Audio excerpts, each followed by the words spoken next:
call the February 27th, 2019 meeting of the Northborough-Southborough Regional School Committee to order. The first item on the agenda is we have action on the minutes. A motion? So I move that we approve the minutes of the open meeting of Wednesday, January 16th.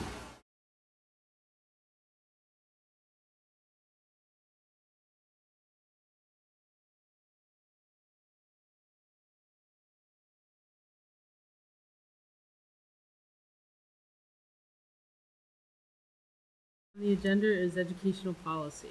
Paul. So as we always do, I move that we approve the overnight field trip for the DECA to the International Career Development Conference in Orlando, Florida. Okay, do I have a second? Second by Kathleen. What? Yes. So moved by Paul Butka, second by Kathleen Pelechko. Any discussion? Seeing none, all those in favor? Passes unanimously. Okay, so the next we have is new business, and we have our interview for candidates for the Northborough vacancy. As that process goes, the Northborough members will be voting on the candidates. We'll have a question and answer period, which I have the questions that we've put together. I will ask all the questions just for expediency. And then if you could each take two, I know the Southborough aren't voting, but if you want to take notes or whatever, I have these two. So if you take two, you can take notes on each candidate. So we have Sean O'Shea and Chris Covino, who have put forward their interest in being candidates. So why don't we do it alphabetically? So Chris Covino, you can go first, and Sean, you want to go into the conference room off the side.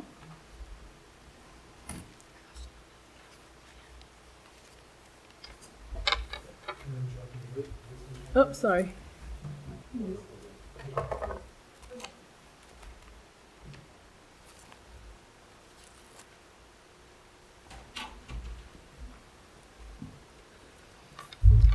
Okay, Chris, you can have a seat. And welcome to our committee. And thank you for your interest in the position. So the first question we have is why do you want to be on the regional school committee? I've lived in Northborough for almost 18 years. I've had a son that has gone through the elementary system, and he'll be coming to the high school next year. And I am interested in making sure that, or playing a part rather, in ensuring the success of Algonquin Regional High School for all of its students. And I understand the importance that the policies of a school committee can play in the role of the daily lives of students at the school. And it would be my hope to be able to have a positive impact on the students and the community here at Algonquin. What skills do you have that you believe will be most beneficial to your role on the regional school committee? I am a teacher at a local regional high school, and I am very, very familiar with a lot of the different processes associated with both how the students interact with the school. I have interactions with the community. I have a lot of interactions with administration.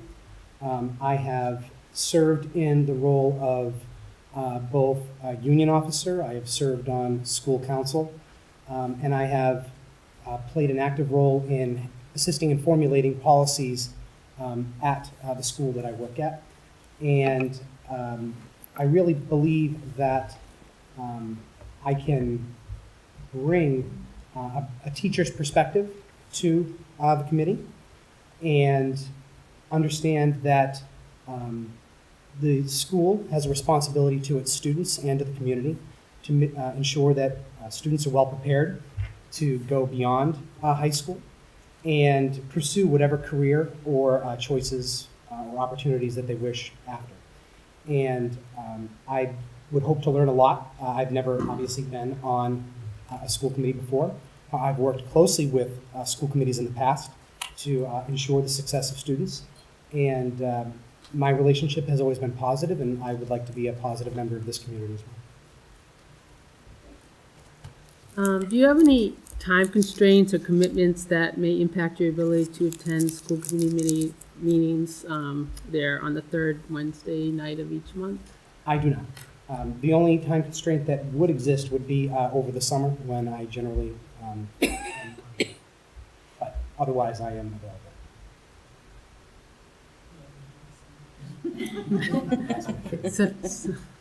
Under certain circumstances. Describe your involvement with the Northborough-Southborough School District, and are there any committees or organizations related to schools which you have previously served? I have not served in any local capacity at any of the schools. My interactions have solely been as a parent within the school system, and again, for the Northborough Public Schools. And I can tell you that my experiences have been nothing but positive, and I've been very, very pleased with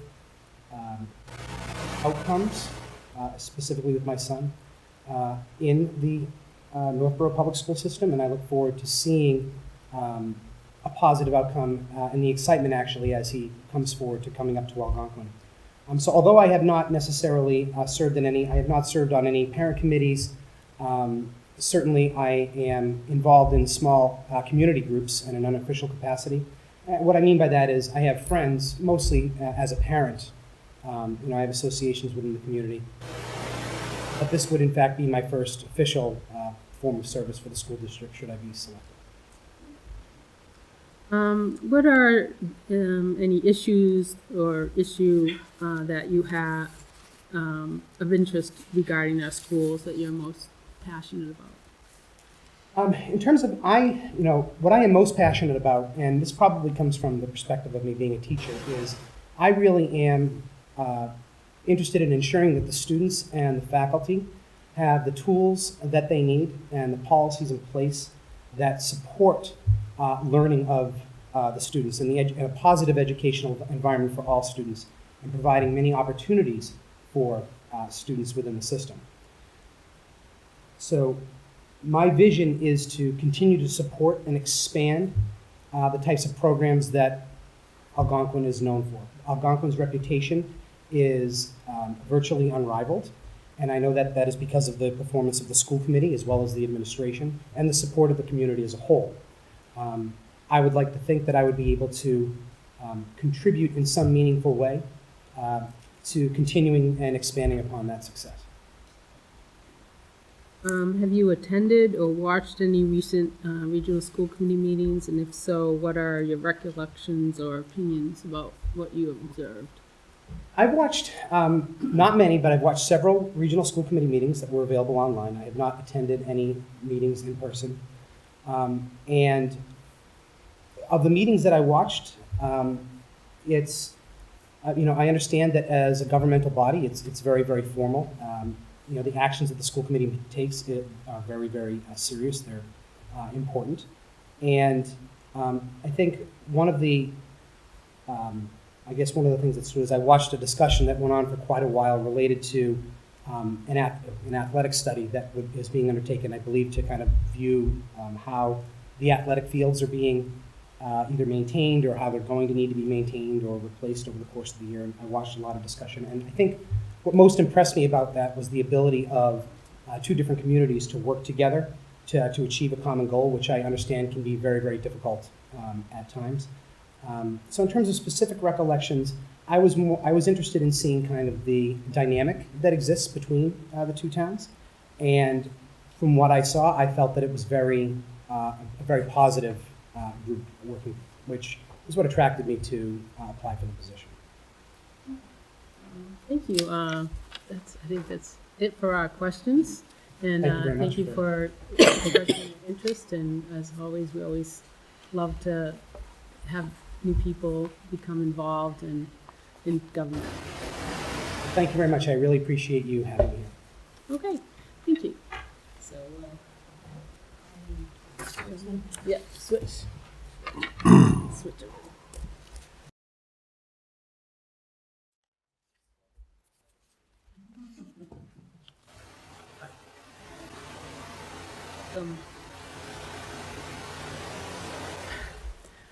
First question is, why do you want to be on the regional school committee? Sure. You have my letter in front of you, so I'll send you my background. Essentially, right now, I have given I have two boys that have gone through the school. One has gone through the school system and benefited greatly from all the resources, whether Z School in Milliken or Algonquin is now a global marketing specialist at Tesla, and a lot of it started here through opportunities here. My younger son is currently here, and through their time, I've always given back to the community in whether it's coaching or doing Cub Scouts or things like that. So I have the time now, and I think I have some experience that I could lend to the town and to the group to be able to do it now and bring some expertise to the community. So I just want to give back. What skills do you have that you believe will be most beneficial to your role on the school committee? Sure. So I have 27 years as an educator. In the last 10, I've been a team chair for special education, a math specialist, classroom teacher. Most of that at the elementary level, but I've been a principal for the last 10 years in a regional school district. So intricately involved in whether it be human resource matters or developing a regional school district budget, site-based budget, policies, the joy of making a school district calendar and presenting that.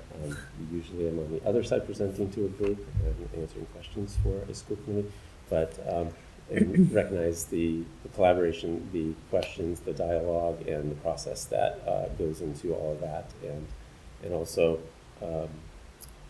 understanding that there, the role of a school committee versus school administration and what the two roles are. So that would be my primary experience that I would come to. Do you have any time constraints or commitments that may impact your ability to attend school committee meetings, which are generally the third Wednesday of the month? Only if I'm called upon by the Neshoba School Committee, but that hasn't happened too frequently. So that would be it. No other time constraints. For evening, I don't know if there are afternoon subcommittee meetings or things like that. I mean, the way the subcommittees work is usually we do a doodle poll, and everyone works like during the day. Okay. So it's usually. Yep. No other time constraints. Describe your involvement with Northborough-Southborough School District. Are there any committees or organizations related to the schools you have previously served? No, other than when my oldest was at Z School helping out with the PTO and running functions through there. What are any issues that are regarding our schools that you are most passionate about? I just think I have two boys that are very different, and I think the opportunities both have gained. One was not a sports boy; he was in the student government and a lot of other committees and organizations that really helped him develop. My other one is sports through and through, basketball, and that's his passion. And both, provide all the opportunities that Algonquin provides, gives children a real opportunity to develop their independence, their leadership, their collegiality. So so my passion is just to be supportive of the community, the school community, to continue to help provide those opportunities. And as a principal and a taxpayer, also knowing there are fiscal responsibilities that need to be maintained too in providing all this. I think, as someone said in the last meeting, educationally sound and fiscally responsible. I think It's going to be my legacy. yeah. And I know as a principal, you always want the world, but there's. Okay. Have you attended or watched any recent school committee meetings, and if so, what are your recollections or opinions on what you observed? So after some correspondence with Dr. Wallace, I began watching one since last June, and I've been watching, obviously, in this large audience, but I haven't been here, but I've been watching the past committee meetings, the last few on the budgets, and developing those, and the last presentation one. Well, there was a technology presentation within the last one. That's it for our questions. And so the This is like chopped. So now we go back and talk about our how we did on the your issues. common experiences.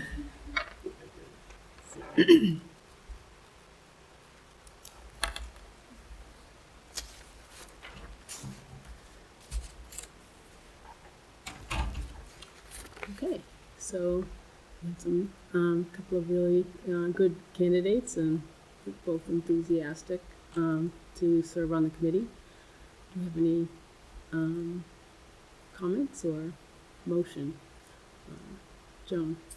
I have a comment first. I think that we're very lucky to have such two wonderful candidates to come before us tonight, especially seeing that both of them are involved with regional and with the education, and also seeing their involvement that they've been with their sons and their children in the school district. I mean, they're both well-rounded candidates, and I think my vote will go down to one that I feel the most comfortable with. I probably could be comfortable with either one on the committee. I think both of them would be a good fit, but unfortunately, you just have to select one. I think it was last year when we went through the same process, and from that involvement, the other candidates ran for re-election on the Northborough committee and became Northborough school committee members. So, and they're valuable on the Northborough K-8. So, I wish there were two positions, but there isn't, so.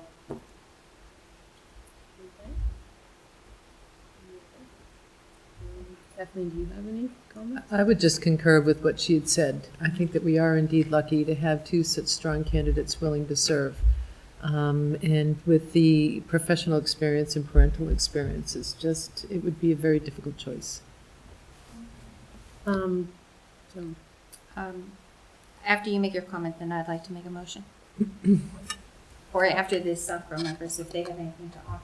yeah, that's what I was just gonna, I know that you guys don't vote, but we welcome your opinion, if you have any. Anything to add? I agree with everything you said. I mean, they're both good candidates. I hope whoever doesn't get it runs at some point. I don't have a vote, but if I did, I guess I'd go with the principal with 27 years of experience. That's a valuable perspective. Yeah, I'd say we're lucky to have such a tough choice. Mm-hmm. You know, I'm glad I'm not voting though. It's a quality twisting it here a little bit. Okay, so I'm looking for a motion. Joan? Before I make my motion, I'd just like to thank Andy Dowd for being here tonight, town clerk from Northborough, so for whoever we select, and thank you for the administration and Lynn to have Andy here tonight so that whoever gets elected can join the process right away tonight and take a vote, which is very important, especially as we do the budget. And any other votes that we have tonight, they can begin working right away. There's no get used to it. You're in here. Hit the ground running. Wow. Right away. So I would like to make, again, I think both candidates are really good, but I would like to put in, to fill the seat, which will be up until May, I'd like to put in the name of Sean O'Shea, to appoint him to fill the candidacy that we have right now, from now until May. Second that. And any discussion? More? Okay. All those in favor? Sean. Okay. Thank you. And so we'll bring our candidates out.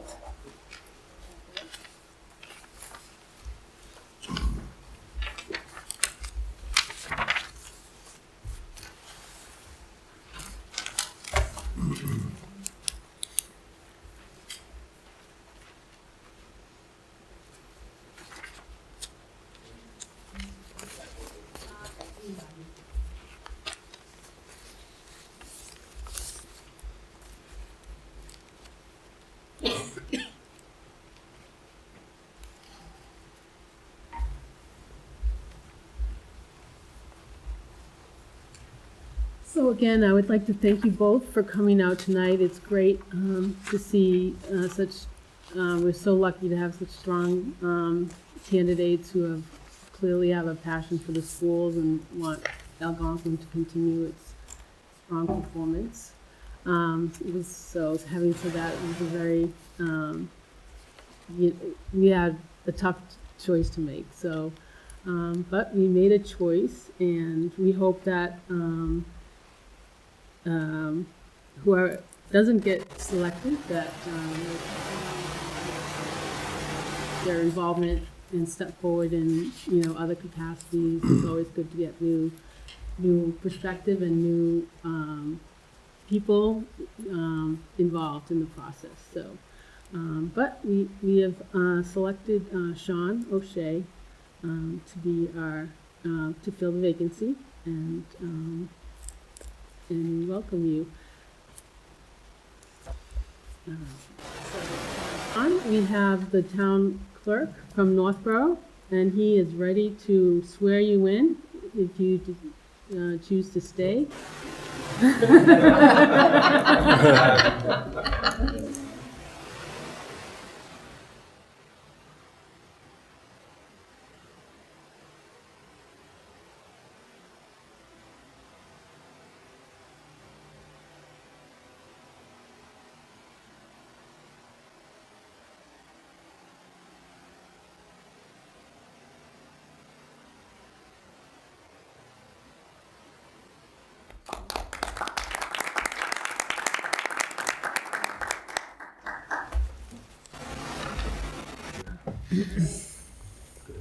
You have a package, right? Yes, I do. Thank you. Thank you, Chris. Thanks, Chris. Thank you very much. Okay, moving on to the next, we have our Applied Arts Department presentation. I see we have some displays out here. Let's learn more about it.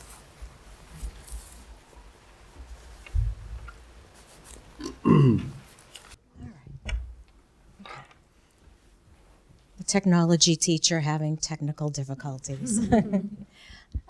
Good evening. I'm pleased to be here tonight to talk to you about the Applied Arts and Technology Department. I'd like to introduce a few of our department members who are here tonight. Technology teacher and robotics advisor Dan Strickland, and business teacher and National Business Honor Society co-advisor Christine Ferreira. My primary focus this evening is to highlight some of the curriculum enhancements we've made and to share with you a small sampling of the great projects our students have produced and the real-world connections they are making in and out of the classroom. As you know, our department consists of 3 areas: family and consumer sciences, technology, and business. In our family and consumer science studies, we offer classes in early childhood development and education, nutrition and culinary arts, and horticulture and urban gardening. And next year we'll be adding an honors level to our education and nutrition and culinary arts 2 classes. Students enrolled in our early childhood classes work on studying developmental theories and preparing their lesson plans to teach in our Tiny Tomahawk preschool.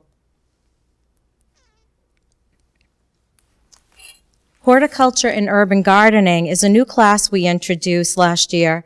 It was designed to support our field to fork concept used in our nutrition and culinary arts classes. Students learn about plant structure and growth, propagation, garden design, and culinary uses. Some of the fruit and vegetables grown in the garden are also used in our culinary classes.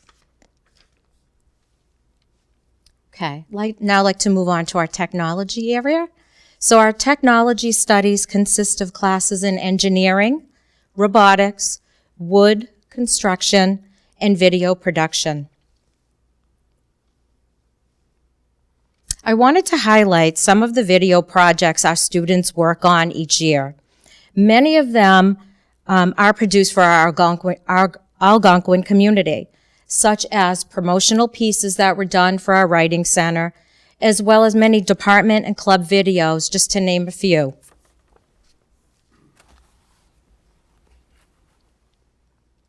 In our engineering and graphics class, our students designed three-dimensional models using our CAD software.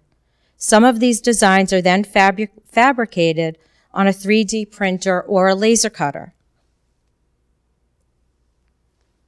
Here are some examples of wood technology projects our students have created this year. We have on display for you this evening some of the smaller projects, but I wanted to share with you a few pictures of some of the larger projects that our students made, but of course took home to use.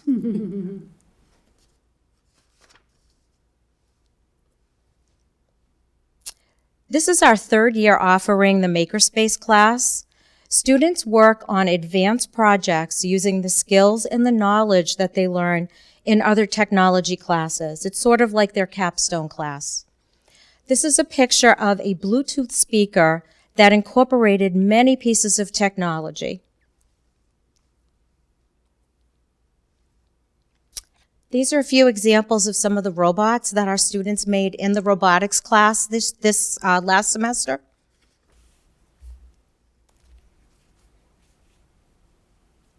I'd now like to introduce John Bai. John is a senior who has taken several technology classes, and he's going to talk about the project that he made in his engineering with metals class. Hi, I'm John. I've taken almost all of the technology classes offered at the school, as well as the Tiny Tomahawks, both courses in the preschool. Last year, I was very fortunate to take 2 technology classes at the same time, which allowed me to utilize the 3D printers and the 3D CAD software, which is what I specialize in at the robotics team, to prototype a Civil War era replica belt buckle, which I personalized with my initials. And then I was able, from there, to take that model and redesign it several times, more times than I probably should have. And then from there, I could make a metal version. I actually have the components here tonight with me. The 3D printed version is fully functional, and it was actually printed in one piece. I've been very fortunate to be able to experiment with the 3D printers and laser cutters in various projects and push the limits of what they're capable of doing. These courses have been really beneficial to me. Before I took these, I didn't know what I wanted to do with my life, and now I'm going into mechanical engineering, and I'm highly prepared compared to my peers that I've met doing the same thing because of these great classes that we have. Thank you. Thank you, John. I'd now like to introduce Sunny Murthy. Sunny is a junior who has also taken several technology classes, and she'll be talking about the work she did building the robot for our robotics competitions coming up.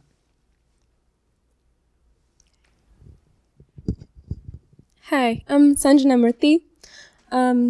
During my time here at Algonquin, I have also taken many of the technology department classes that have been offered here, including metal shop, engineering with graphics, wood shop, and now the Makerspace class. Through those classes, I've been able to gain skills that helped me on the robotics team. I've been a part of the robotics team for about 2 years now, and it has benefited me in so many ways.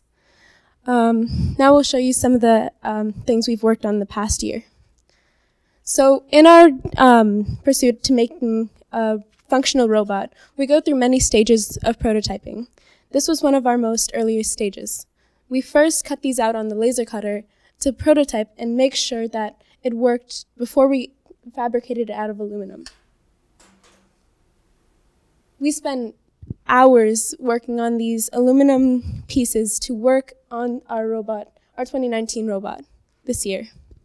We also addressed challenges in the past years that we solved through this year. Using my knowledge from previous classes, I was able to make some parts that helped us from previous years. We had some difficulties with our air cylinders here, getting red-coded during competitions for not having them properly attached to our robot. So in a matter of about 4 hours, I fabricated these, first 3D modeling them and then 3D printing them to solve our problems. These classes have helped me immensely, and I'm now hopefully going to apply to colleges next year for mechanical engineering with a minor in manufacturing. Thank you.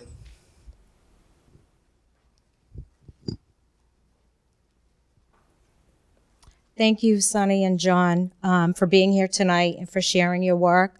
I'm just always amazed at our Algonquin students. Thank you. I'd now like to move on to our business concentration. We currently have 17 business course offerings and are excited to introduce a new social media marketing course next year. It's hard to believe it's been more than 6 years since Michelle Tontodonato and I stood before you to present the Algonquin Business Concentration Program, which we like to call the ABC program. Our goal is to provide our students with a comprehensive and challenging program that better prepares them for their future studies and career. It's been a very popular and successful program, and we receive great feedback from our former graduates about how prepared they were for college. I also wanted to highlight a new feature that we added to our Computer Essentials curriculum since I last presented to you. A few years ago, we incorporated a digital literacy unit with the goal of helping students determine the difference between fact and fiction and recognizing bias. One of the programs we utilized is Checkology.org. It provides real-world examples and scenarios for our students to help them think critically about the world around them in their educational research. This is one of the new tools we have added. In addition to, we have several other applications that I've shown on the screen that we use in our Computer Essentials class. Next Gen Personal Finance is a new resource we're using in our microeconomics and finance classes. This free online curriculum is a valuable addition to our financial literacy units. It's even been highlighted on sites such as PBS, NBC News, the New York Times, and Common Sense Education. So it's really been a great website to use for tools for our students to learn financial literacy.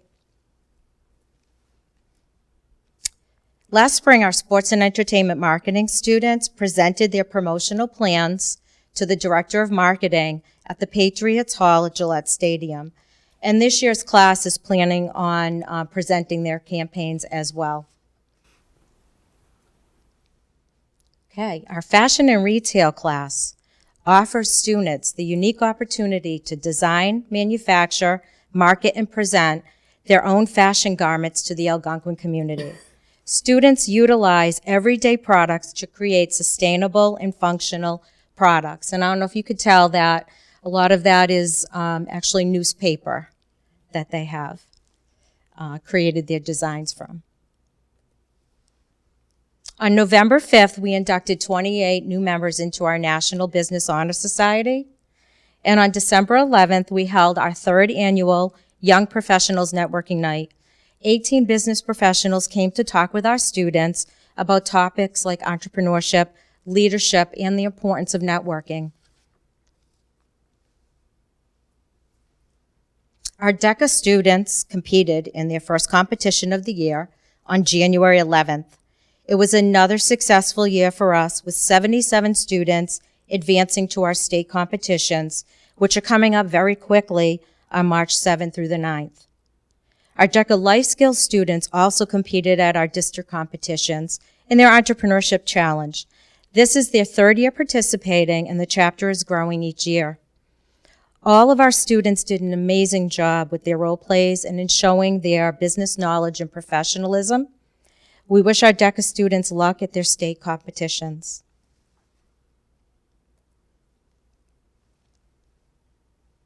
We have many parents who consistently support our classes and our department events, such as Business Fundamentals trade shows and the business research practice presentations, as well as our networking night. We greatly appreciate their support. I want to thank you all for your support over the years, and I want to give a special thank you to Superintendent Johnson. As a former department chair of the Applied Arts and Technology Department, your vision and leadership has really paved the way for us. You brought us DECA, which today is our largest club at Algonquin. It has been a great addition to our program in preparing our students to be emerging leaders in business. Thank you. Thank you for a wonderful presentation. I always enjoy when the students are also a part of it, telling us how the courses have helped them in choosing what they want to do. So I appreciate you coming and speaking to us this evening. And any other comments from the board or questions? I did forget to mention, this is actually the robot that the robotics team spent 6 weeks making, and their competitions are also going to be the week after next. And you just get a sneak peek, which not many people get. Yeah. Paul? So I thought it was terrific. I mean, what's been going on in the applied arts program and how it's grown over the last several years has just been fabulous. And you know, the acceptance by the students, the new classes, next gen personal finance. What a terrific idea. I think it. So a question I always ask is, with all the classes and all the demand for the classes, are there enough? I mean, are we turning down too many students that want to get into a class that we just can't, we don't have enough seats for, we don't have enough teachers for? Are there issues of that nature that we can help you with? So we have, our numbers are large, they're great, but I have to say we've been in good shape the last few years in terms of, I think, obviously with schedules and things like that, not everyone can get into the class, but for the most part, if a student can't get in, let's say freshman year, usually by sophomore year, they're able to get into the class, and it's mostly, our introductory classes. But when we do the scheduling, we try to set it up so that more introductory classes are offered, of course, to see if our students are interested in taking them. So yes, we do have some students who aren't able to get in, but it's been better over the years in terms of our trying to accommodate them. Terrific. At various levels. Yeah, no, I get it. Nice job. I love this thing. I think you've done a great job here. Thank you very much. Jim.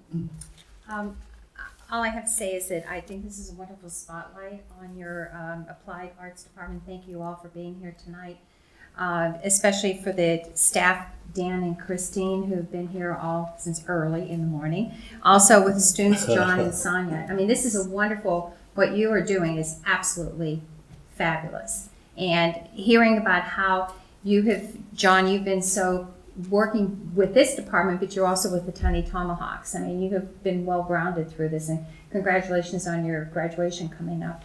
And Sonia, you were saying about how it has helped you, and I can see that the personal skills of perseverance, collaboration, cooperation, and doing the struggles and the challenges. And I can't imagine spending 4 hours on, I forget which one of you said you had 4 hours on doing something. I think I would have been gone a long time ago. 30 minutes, I would have been on to something different. But this is absolutely wonderful. And it's so nice. I know it's hard for you guys to come out after you've all been here all day, but this is such a wonderful reflection of Algonquin in the leadership of the administration of the high school, the voters, and the people that support through the taxes and everything. This is absolutely wonderful. You just blow my mind. Every presentation that we have, Christine, is just absolutely fantastic. But this is, and seeing all the stuff with robots and everything, it's just absolutely wonderful. And I'd also like to give a shout out for the DECA, because I always said that was a jewel in, I think, in the hat of Algonquin. It was one of the jewels into it. And I know I was serving on the board when Christine came in as the advisor at the old library that we used to have here at Algonquin. So thank you, Christine, and I can see that her legacy is going to be continuing through this. So thank you so very, very much. It's wonderful. You're welcome. I just wish that more people watch this on TV and see, because this is just, wow, you're showcasing Algonquin to be its best, which it is. Thank you. So I'm going to go on record as a parent, school committee member, and as a taxpayer, and I just think that your department is the most important department in this school. And the reason I say that is because I think a lot of kids struggle with high school and with, trying to find their way and to see what they're good at. And what they struggle most with is relevance. And I think your department allows these kids to touch and feel and actually find the relevance in all of the sort of esoteric stuff that they learn in their other classes. So between Tiny Tomahawks and robotics and all of the DECA programs, I just think it's probably what gets a lot of kids to get up and come to school. And I just hope that we continue to support it, and I hope you continue to do the great work. I'm thrilled to see that even though my son only graduated 3 years ago, there is stuff that you are doing that I'm like, oh, he would love that. And you've already changed. So you're continuing to grow and evolve, and I think that's terrific too. Thank you very much. So thank you very much.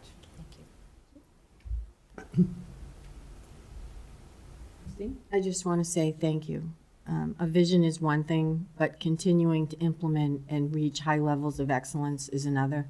And the way that you have developed, I remember putting those pieces together because they didn't quite know what to do with what Dennis Wren did and what we did in Applied Arts and Technology and form that group, and what you have achieved through consistent commitment, the work of the students, because that's really what it's about. That's what inspires us to do the work, has been phenomenal. I walked in and said, whoa, I remember birdhouses. That's, and I think the note here is that many of the staff are still in the department, and they have evolved with the programs and the technology.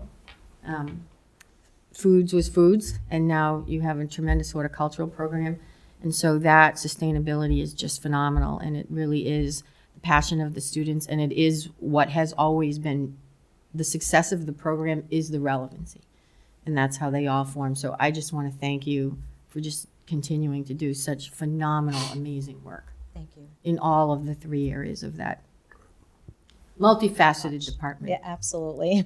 It is kind of unique to Algonquin, just from my kids' experience in college. The fact that we require economics.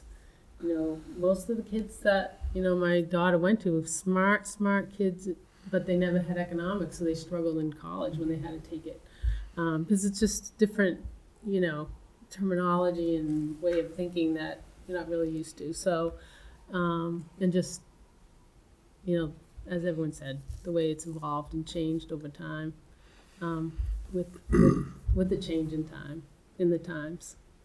So, thank you. Thank you very much. Have a good evening. Well done. Okay. Superintendent's report to the committee. Dr. Walsh, principal's report. Well, that is definitely a hard act to follow. So, thank you. That was phenomenal. And I have a couple updates in the principal's report about applied arts, but I can't follow what they presented. Some of the items that I'm going to point out are in the principal's report, or they're new, just because things are, as the team and as Mary Beth alluded to, are constantly changing. I wanted to point out under academics the success of our big group. So we've done, you've heard about the unleveled freshman course in history going on. And something that's really specific to this course is this concept of big group. And if you ever get the chance to come into the library, I know, Joan, before you've mentioned you've come and visited when you've seen things going on in the library, big group is something to come and see.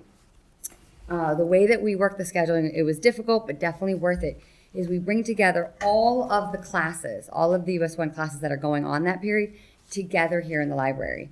And it starts with a bout of mindfulness and respect for each other, and to value the learning that each child, each student, young adult is going through. And then from that, it goes into kind of a full project-based approach. Each other, they're facilitating discussions, they're pushing each other's thinking, and it helps develop networking. A lot of those skills that our students are going to be successful beyond Algonquin's walls, but it starts in that really safe learning environment. So you take that curriculum, you make it come to life, and you make it come to life with all of your peers in the freshman class, really making a tight family. So I know a lot of times I speak about the curriculum. Ms. Burns has done phenomenal work with her team on this. But it's great when you can talk about those intangibles and see them come to life. So that was my big shout out under academics. I did want to also say that I got to be part of, not through singing. I cannot sing. I won't sing. I can help with that. Oh, thank you. Appreciate it. The Singing Valentines, the students spent the day sharing their love around the school, their love for music with their peers.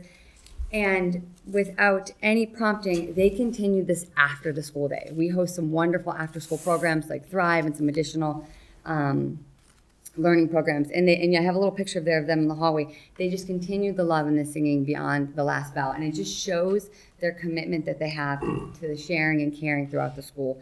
So I wanted to point that out. Another thing that really prompted some good skills development is our Algonquin Jazz One Assembly. When they joined Westborough, yes, they get to experience different learning, but they're also networking. They're networking with a whole nother community. They haven't had a chance to meet them. They learn the pieces, and then they come together through music. And one of the skill sets that our graduates are finding most successful in their ability to be successful after Algonquin is the ability to network. And so it's great whenever you can create that opportunity outside of the classroom. So I wanted to point that out. I have a couple of dates towards the end. We have districts coming up, Jazz 2 performance coming up. So if I didn't say those out loud, Ms. Collins would definitely give me the phone call. So got to put a shout out there for the arts. Under activities and clubs, Mathematics Olympiad. Algonquin's first in the Worcester County. So I wanted to make sure that I shared that. 6th in the state, 12th in New England. They continuously outperform. Phenomenal work. It's a true testament to a collaboration. You know, the math team works together on this. The teachers collaborate. I know Mr. Townland hosts additional mathematics competitions on top of some of the mathletes' performances. So it's great to see it all come together. Robotics, they didn't say their theme. Their theme this year is Into Orbit. So the way that they constructed the robot this year is under certain specific rules. It's very difficult. I, too, would have given up in 30 minutes, so I was very, very impressed. But it's wonderful to see them work this challenge within a larger theme, similar to what DECA does when they get their like Shark Tank concept, entrepreneurial concept.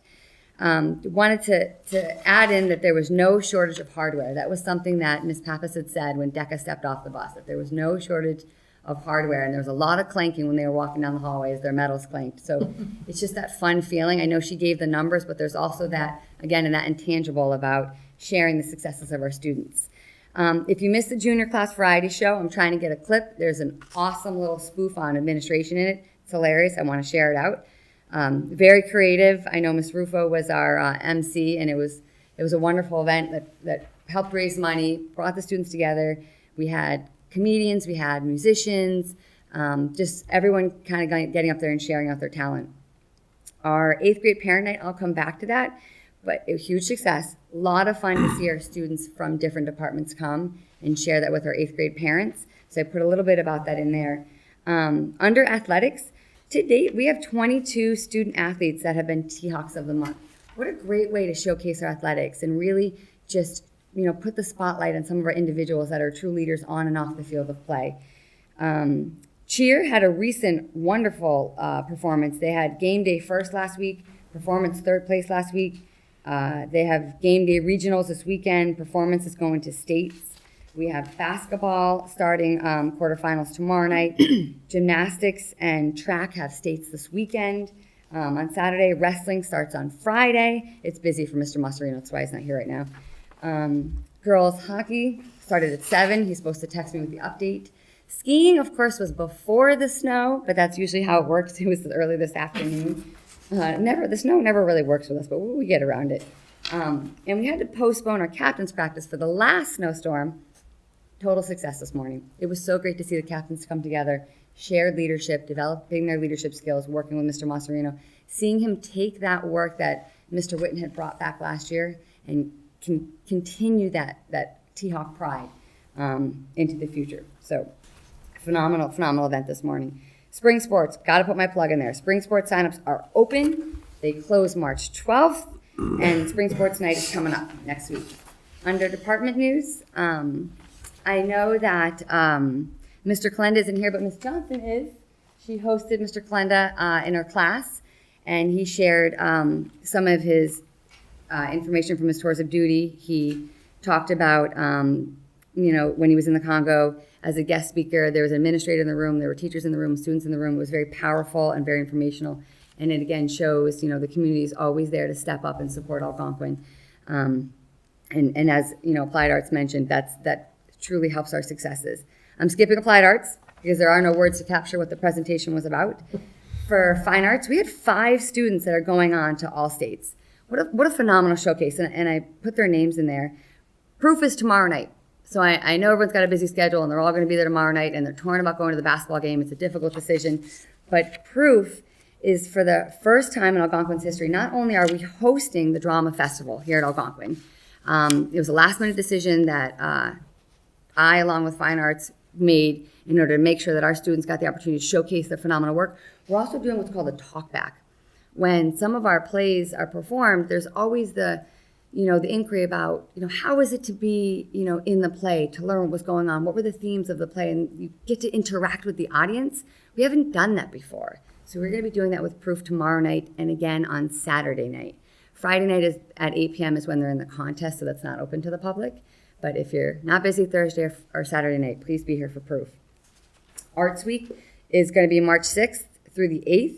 What we did last year in Arts Week is we showcased different pieces of art live in the cafeteria. That it was really great. Ms. Collins and I worked on it last year with her department. We'd have pottery being made, painting going on, musicians performing, so students could experience it kind of in a just a regular setting in the cafeteria, and it would help them determine what they wanted to sign up for. Shout out to Principal Carb and to Principal Lavoie. They have actually taken some of our artwork and put it up in Trotter and Milliken so our 8th graders could see and experience it as they go to sign up for classes. That was really great of them, and it was really great collaboration. For our science department, Mr. Wealthy, if you've not heard much about a flipped classroom, he's actually one of the leading teachers in it. What he does is he does a lot of work within the classroom. It's more hands-on and has the students do the homework about watching the video, learning the classroom, doing that material, and using the time in the classroom to do the collaboration in the network and the project-based learning. He's done local presentations. We have schools that come and want to observe his work. So I just wanted to take the time to give him a shout out. One of his classes, Innovations, is similar to Applied Arts, but it's under the field of science. I also wanted to mention that our biology team, along with our history team, our math team, and our world language team, is doing some great vertical alignment. I know Greg is involved in that and helping to lead the work in which our middle schools are aligning the curriculum with the high school, so there's an easy transition and students come in with the same skill set. So it makes for a more solid foundation when they start their high school career. So I put a little information in about that. For guidance, we had a huge successful admissions panel come where we had Boston and Trinity and Framingham colleges, universities here for our parents to answer the process about admissions. I said I'd come back to 8th grade parent night. We had almost twice the crowd that we had last year for our 8th grade parents. We had quite a few private schools and parochial school parents really interested in what's going on in Algonquin. The word is out. It's always been out. It continues to go out. Very, very exciting. We changed the format a little bit from last year is we took the time more to have students explain their perspective and what they experienced at Algonquin. And we dialed that in again this year. And that really starts a healthy conversation and questioning between the students and the parents and the faculty and administration that are there. So parents can have a better understanding of what it means to be a student at Algonquin. So it was exciting. It was pretty packed house. So that was just a great testament to the positive word out in the community about Algonquin and how it continues to grow. Even students who aren't in Milliken or Trotty are still very interested in coming to Algonquin. On the following page, I just wanted to say that our student support program, Julia Cobb, one of our students, Easter Seals Award Leader of Tomorrow. She was awarded this phenomenal leadership award. They came here, they also honored her in a presentation, and this Easter Seals constantly gives us community supports and wraparound services for our students, and wanted to make sure that I showcase that and just the wonderful student that Julia is. World Language, we have World Language coming up next week. They have some fun events planned. Library, I know I'm doing this as well. Library is rolling out their own Canvas course. So this kind of expands the availability of the library. So if students can't actually make it to the library, they can get a lot of information right there on their Canvas dashboard. What a great way to leverage additional resources at Algonquin, especially with the bring your own device. It makes the library right there accessible for you. Our math team led a major coup coming up in first place out of the 23 at their most recent league. Phenomenal work. Andrew Lee, Andrew Yang, Patrick Lee, and Joshua Shen continue to just dominate the math field. And again, that's great collaboration between the math team and their supports. In English, Poetry Out Loud was back and better than ever. We had quite a few students get up on stage and really just bring the words of poetry to life. We have 3 coming up, going on to their March 2nd regional semifinals competition. And this, again, is another collaboration with Algonquin. It took fine arts, facilities, teachers from various curriculum areas coming together to help support this. So per usual, I've never made it under 4 pages, but you can see why. So thank you. Thank you very much. So we have. Quick question. Oh, sorry. So the big group thing that you mentioned in the library, is that the same as the U.S. History 1 unleveled courses? Yes.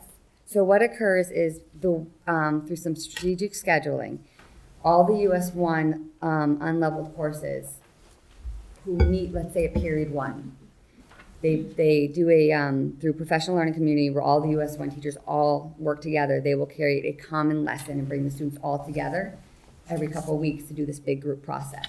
Okay. Yep.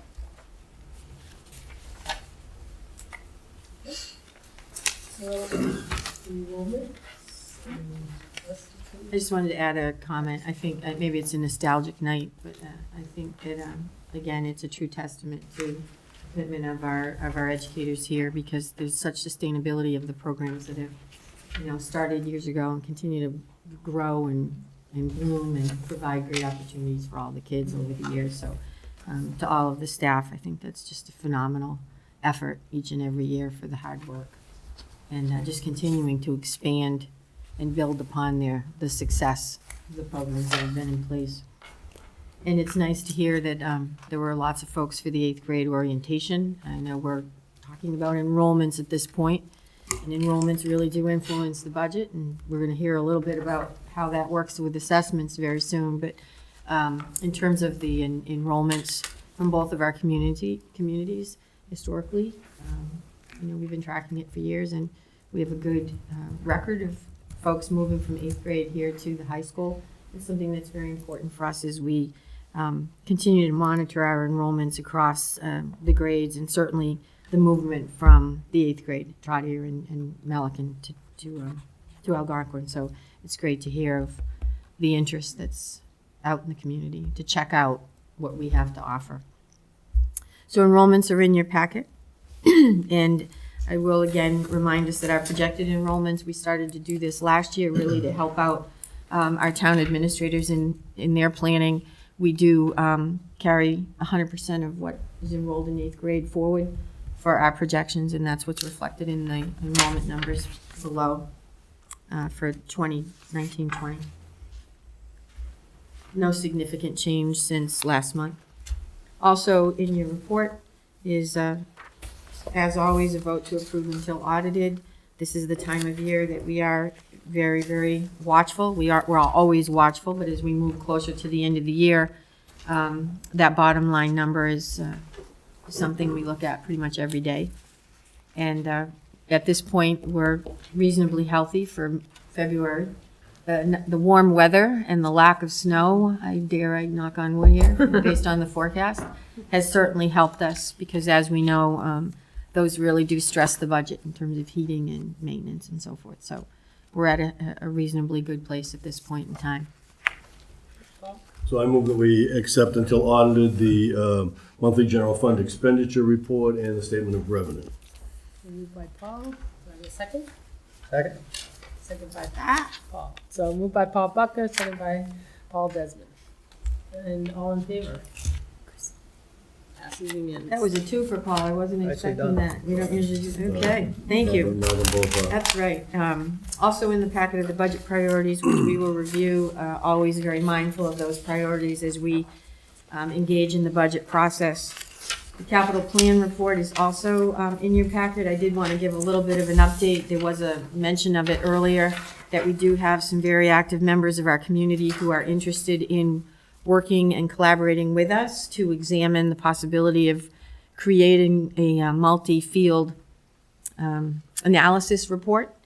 We've talked about this each and every year for a number of years, that the stress point on our capital plan is really centered, and in this case, centered on this document, which is our ever-increasing need to maintain our facilities.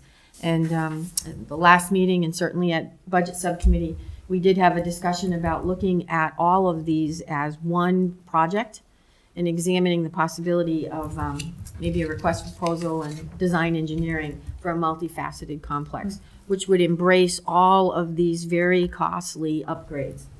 We did have a preliminary meeting with two of the folks who were very much interested in moving forward with this work. Paul Desmond graciously agreed to, I don't think there was any arm twisting at all on this one, Paul, to participate in ongoing conversations. Tom Spataro, who is the president of Boosters and very much passionate about this project moving forward, and Attorney Rafferty, also very much looking forward to moving forward with this plan. Came to Central last week, and we spent about 2 hours just investigating their level of commitment, and did share with them that there would be another meeting soon, and Mr. Desmond and Mr. Masserino, Dr. Walsh would be invited to attend. There is that still commitment behind this. So more to come in a very short period of time over the next couple of months.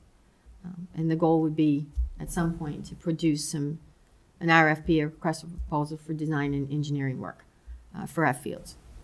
Over the years, we've had design work brought forward for the track, design work by one subcommittee of boosters for lighting and bleachers and turf field.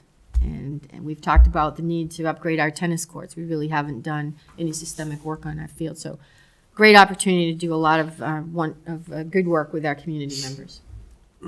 And that would basically lift the center of our capital plan and reduce our capital plan almost by half, I guess, moving forward. So Paul, I think there's a doodle coming your way soon for a meeting. Okay. And that brings us to the recommended FY20 budget and assessments. And we did, again, have an operational budget subcommittee meeting last week. Thank you. I think everyone was there. Mr. Budka, Mrs. Winter, Mrs. Key, Ms. Polechko for attending. We had a preliminary budget to work from, which was presented in January. And at that time, our budget presentation was a 4.13. I conducted an interesting experiment. Oftentimes when we talk about budget, we always talk about decreasing from an increase that we never really had, because we increased the base budget, the FY19 budget, by some amount, and then we cut from a budget amount that we didn't yet realize. So it always sounds like we're cutting, but in reality, we are adding to our budget each and every year. So looking at it from a zero base budgeting up and taking our FY19 budget and just looking at the three budget indicators, the most impactful increases on our budget, which really we have little ability to do much about, and that's district fixed costs like health insurance, Medicare, retirement benefits, and so forth, special education out of district tuitions, and contractual costs. We were already 1.3 million over our FY19 budget. So as we talk this evening about final numbers to bring in a recommended budget, I think that's an interesting number to think about if we were to conduct a zero-based budgeting process. So in your packet, you have the PowerPoint, which I'm about to go through quickly, the recommended line item budget. Additionally, you have a budget line snapshot of changes in fund code attached to that. It was something we produced last year, and it really does snapshot a very multifaceted line item budget into fund codes, where we increased, where we did not increase, and it's divided into fund codes so that you could see the impact of the overall increase on the recommended budget, which is on the flip side. So remember that $1.3 million budget from zero-based up, and we are at a recommended budget of $692,490 over our FY19 budget. Attached to that is also not a part of the operational budget, but it is the offset to our athletic budget. There was a $730 change. So in keeping in true form, I reprinted it. So you also have what will potentially be our assessment vote language and also the assessment documents that actually have been provided in very, very rough draft to our towns. We do know that Southborough's town meeting is in 2 weeks, or about 2 weeks. We are already having a preliminary planning meeting. So with all of that information available to you, I will move quickly through the PowerPoint presentation this evening. Much of it was shared when we put our preliminary budget together.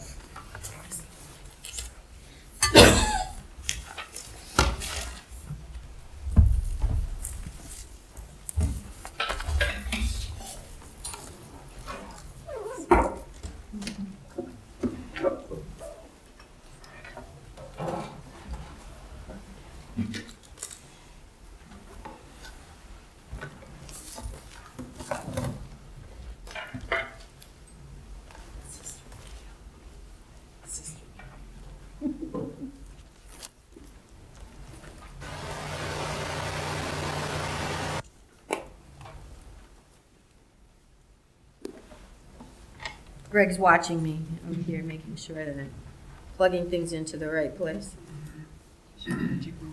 Okay, thank you.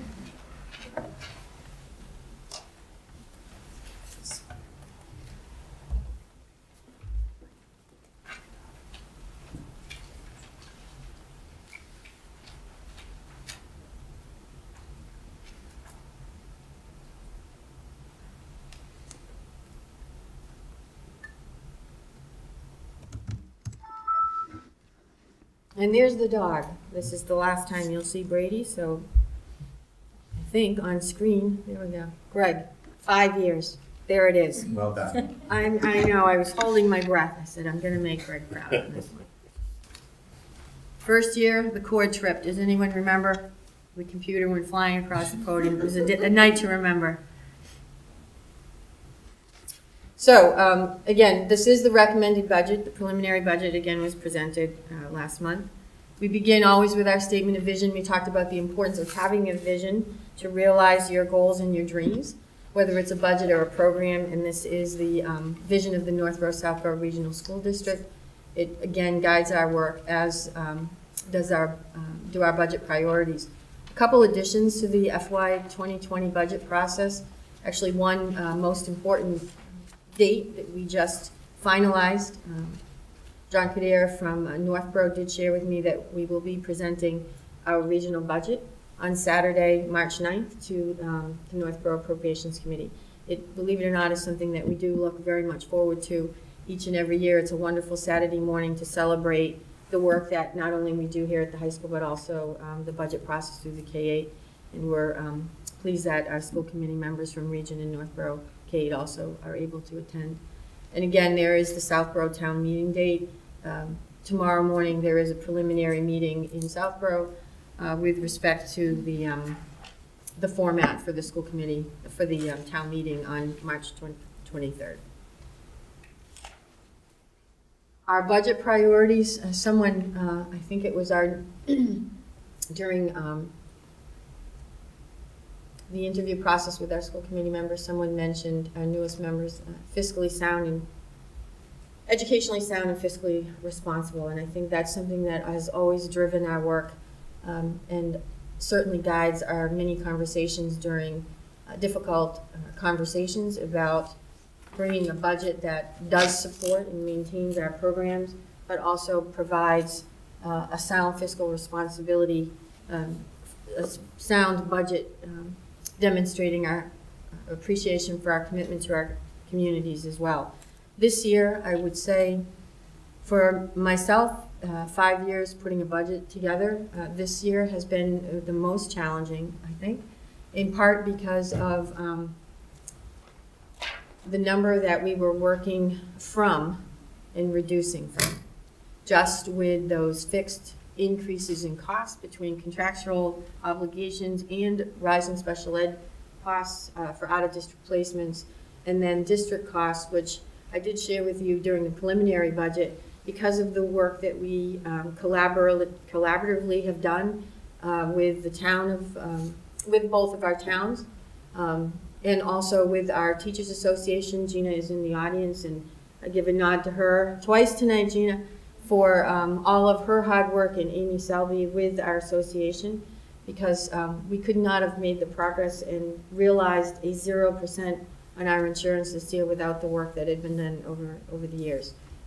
I can't suggest that that's going to be the case every year, but we're going to take it this year because it was definitely something we needed to have in the budget discussions. So this budget does reflect maintaining the programs that we offered here at our school at Algonquin. We've talked often and celebrated on many occasions about the opportunities that we provide our students, and that's something that we're very mindful of. And it's systemic. It's not one content area. It's all of what we provide in and out of the classroom. And that is something that's first and foremost a goal of ours. In this budget, we have maintained our programming and have realized some growth in our instructional resources and supplies. We've certainly used our class size policy and our class enrollments to govern our work and our discussions this year. Again, prepare all of our students for success in college and career readiness. Tonight you heard so much about what their experiences meant, not only for college, but capitalizing on that college experience and moving on to a career pathway. The initiatives of the school improvement plan that was presented by Dr. Walsh in December, I believe, this year. And then, of course, we had a wonderful presentation from our technology director, Julie Doyle, about the work that we're doing with one-to-one, and want to continue to support that. Last year, we made a significant investment in our budget by taking advantage of those last E-rate opportunity dollars that we had, and that allowed us to bring more technology into the school. And so those are the kinds of things that we've been watchful over, and making sure that we take advantage of those opportunities when they present themselves. We just talked again about the work that is beginning to provide some assistance with our capital plan, specifically with respect to fields. This year we did see some offsets, and we were pleased that all of the writing that the school committee has engaged in over the years did really result in some increased reimbursements that we saw last year, which affect this year's budget. As we know, with circuit breaker is realized by last year's costs coming in this year as revenue, as reimbursements, and then taking that number and applying it towards next year's costs. So we spent it last year, we earned it this year, and we're applying it to next year's budget. Very few districts are in a position to do that. It is a historical reality that we have in this community, and it speaks to the sound fiscal budgeting that's taken place for years. That allows us to accurately budget as close as we possibly can special education costs, knowing that they can change tomorrow. This year, that's probably $100,000 more than we've seen in past years for circuit breaker reimbursement. We are also hopeful that because our costs have increased, we might be eligible this year for extraordinary relief, in which case that would be the first time in probably 4 or 5 years, Marie, that we've seen extraordinary relief here at the high school. What that means simply is this: you still have to spend it to get it, and to apply for extraordinary relief, your expenditures have to exceed 125% of the previous year. So on the one hand, it's great that we might have some additional revenues coming our way in March from special ed. On the other hand, we had to spend 100% and 25% over that of foundation dollars in order to apply. and we'll talk a little bit for extraordinary relief and actually receive it. That's something that takes place in March. The state determines how much money is available as we move closer to the end of this year, so it's something that you can't plan for. You don't know the amount, and you're fortunate if you realize any revenue from it. It means that when you receive it, we'll probably realize notification. We submit in March, we probably will have notification around the end of April, the beginning of May. You must spend it by June 30th.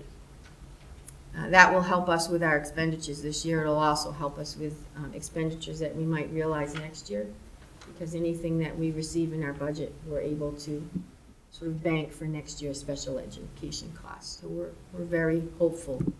We did see a reduction in our Assabet Collaborative placement costs this year, which was tremendous relief to the budget. We were able to receive regional transportation reimbursement at 71% voted last year, which we're expending for FY20's budget. They've already discussed that that number is going to go down, and they've already discussed that the 72% circuit breaker reimbursement is going to be less than what it was last year. So in your packets tonight, we have some letters for you to sign. So we start the process immediately and start again. We need this circuit breaker money. We need regional transportation to remain at these levels to give us some relief on the budget. Again, we consolidated to one healthcare provider last year. There are some increases in the budget in insurance, but that is because we have budgeted and prepared this budget with actual costs right up to subscribership as we know it today. Again, a variable that can change. If there's a critical event, it's very likely that our insurance costs will go up throughout the year. So it's something that we remain watchful over. We've looked at alignment of our FTE equivalents, which is our teaching full-time equivalency indicator, and it's based on our class size analysis, again presented earlier this year. We offset the cost, operational costs for facilities upgrades, particularly the parking lot. That's what the parking fee is used for, to maintain our facilities.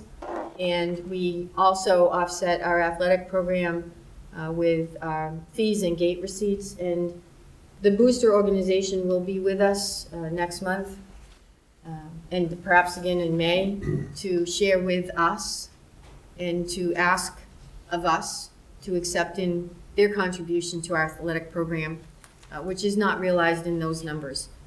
Again, this year is required by policy. The impacts this year, I've pretty much outlined them at the beginning of the presentation. Increased budget expenditures to meet student needs, contractual increases in the third year of the contract. Next year is the last year, and we'll begin negotiations anew. We have still maintained our one-to-one support in this budget, and one other upgrade that was essential. We did have to reduce the overall amount of the communication system that we were planning to upgrade. We do know that from time to time the phone system fails, which creates a safety concern here at the high school, and so we do want to upgrade it. We've done some work on it, but we still need to continue to improve that. So the budget carries about a third of the overall cost of those upgrades, and we're hoping to do that with facility rentals. Believe it or not, I remember kicking the DOS computer to reboot the phone system, and it hasn't improved too much since then. So it's definitely in need of upgrading. And then our transportation costs, we will be in our 5th year of our contract, and next year is a renewal year for our transportation provider. Having said all that, when we started our preliminary budget this year, it started out with an increase of $952,194. Sharpening the pencils, working closely with the high school administration, certainly. We looked at our class sizes. We looked at every line item on numerous occasions. I have to commend the department chairs here at the high school working in concert with administration to identify where possible line item reductions. And at this point, we do have a suggested reduction of full-time equivalency of 3.2, 1.0 in world language, 0.8 in phys ed and health, 0.4 in fine and applied arts, and 1.0 in administrative reductions continue to be determined here with ongoing conversations at the high school. I do want to add a couple things that is really important, I think, and worth stating. Every position at this high school is important. It would not be in the budget to begin with if it was not. We have been very mindful of staffing, the impact on current staff, and also class enrollments. The budget is created at a very interesting time in the process of scheduling a school. So what happens is that we set the budget and then the school is scheduled, right? So we talk about course selection. We heard about the 8th graders coming in. We heard about course selection process, which is going on now and will continue to March and April. So we're very mindful of how classes are selected by students and wanting to provide those opportunities. When we looked at the offsets, we looked at changes of staff that were projected and the impact of these reductions on staff. We do have a retirement in fine and applied arts, so that position is technically a hire of 0.6, not a reduction of a 0.4 on a staff member who's currently and will be with us next year. So we're actually hiring a 0.6 of a fine and applied arts teacher, Our health and physical education, again, with class size reductions, we do know that we're going to have a vacancy in that position, so it may be someone that we're not actually filling. We have a world language position that we, because of enrollments in the classes, identified as a potential area for reduction, and then administrative reduction. So of that number, 2.0 of staff who are with us, who will be with us next year, are potentially impacted. That was a big consideration for us when we were going through these numbers. I do want to add one thing and just remind us of what's transpired in the past, because I know we never want to talk about reducing staff or line items for instructional support and resources for our students and certainly our teachers in the classroom. A lot of things happen after we vote the budget. And because of those changes that can occur after the budget is voted, this is our budget that we're recommending, we were able in the past to put back positions. So I'll remind the committee of an assistant principal. 2 years ago, we had an assistant principal reduction when we built the budget. And what we were able to do, because we had relief in other areas of the budget, was either pay forward special education because we can do that, which puts relief on the FY20 budget, or we hired for positions that were potentially lower than what we had budgeted.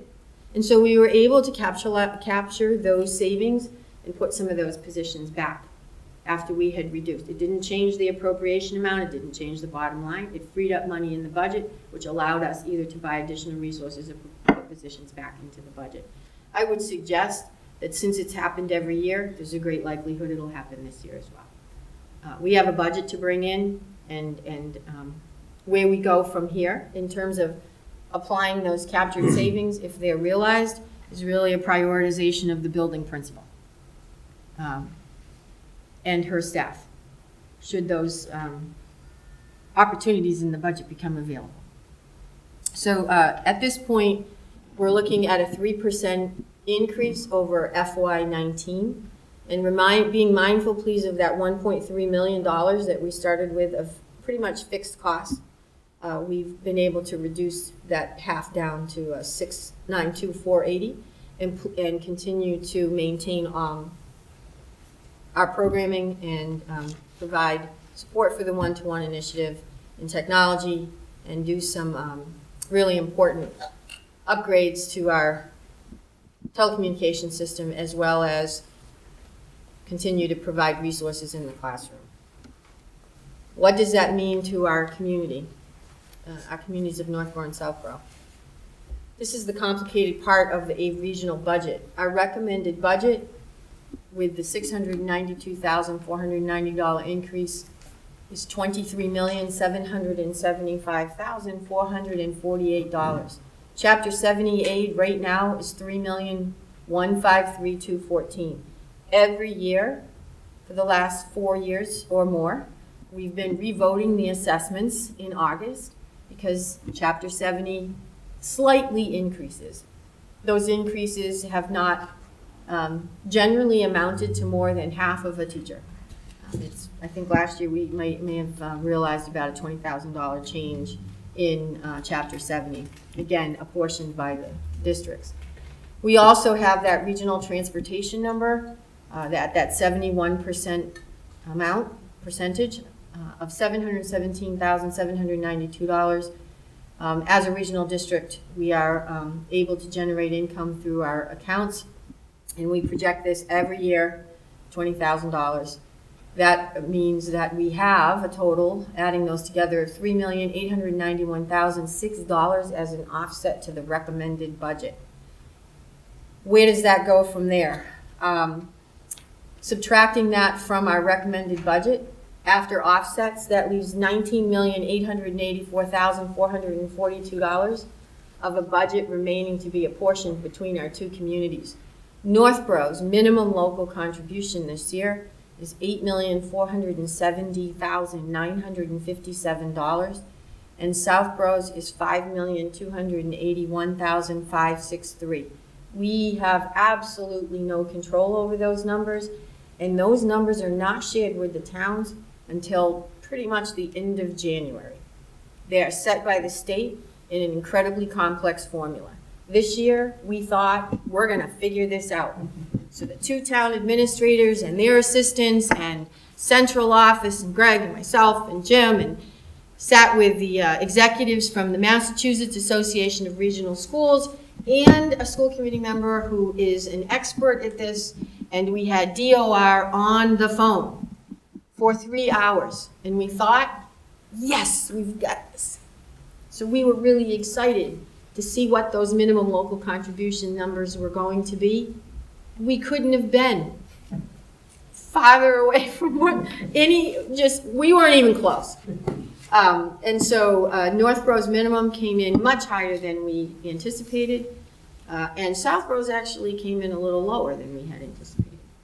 So after all that is subtracted from the budget, there still remains, after contributions, $6,131,922.